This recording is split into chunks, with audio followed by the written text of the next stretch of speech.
Welcome to the next Q&A for trauma healing and life counseling. In this video I will answer question 62. What is emotional pain in honest sharing? Am I to share it, or is it a dead end? Is it connected to fear and physical contraction, a reaction to split of anger? And is anger a reaction to inner hurt pain, or pain the consequence of inhibited anger? How to deal with emotions in honest sharing, so as to not get stuck in secondary reactions, standard emotions. Thank you.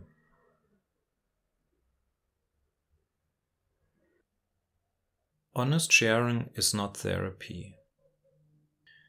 So it's not about deeply understanding what's going on inside you. That's why we can do it without a specialist, without a therapist, without someone who is enlightened or clairvoyant. That's the beauty of honest sharing. We share what's there, and that is enough to go deeper and deeper and deeper.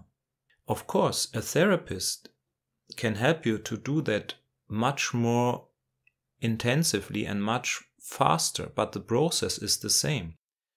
A therapist can see what is suppressed and can see your whole configuration to the core, if it is a good therapist, and then he can point to that what you don't see and most probably don't want to see, and help you to share it.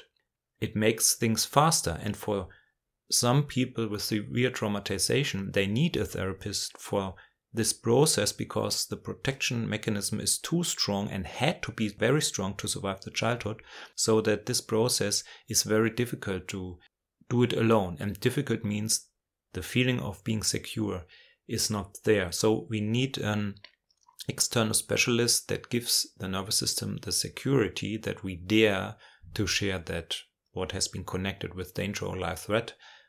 And this is the difference between honest sharing and trauma therapy from my point of view.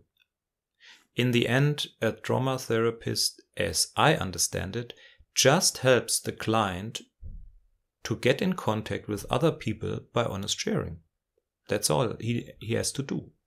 So what you do, or what I read here, or what I guess what's happening, is that your mind is protecting you, or let's say not protecting you, is leading you away from the honest sharing.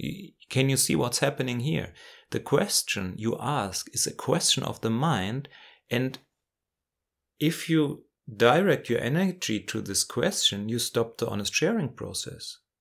You see that? Instead of just proceed, the mind comes in and asks questions, very intelligent questions. But the problem with that is that even if you get answered these questions, you are off the tracks. You have left the honest sharing. So I would encourage you just to proceed and trust these instructions. If these instructions of honest sharing does not lead to a transformation of your whole life, then you need a therapist. So there is no question of getting stuck in secondary emotions, because if you continue to share what's there, you in any way reach the core conflict and thus the deepest suppressed emotions. This problem doesn't exist, but your mind uses the idea of this problem to leave the process of honest sharing. So please forget all these questions and continue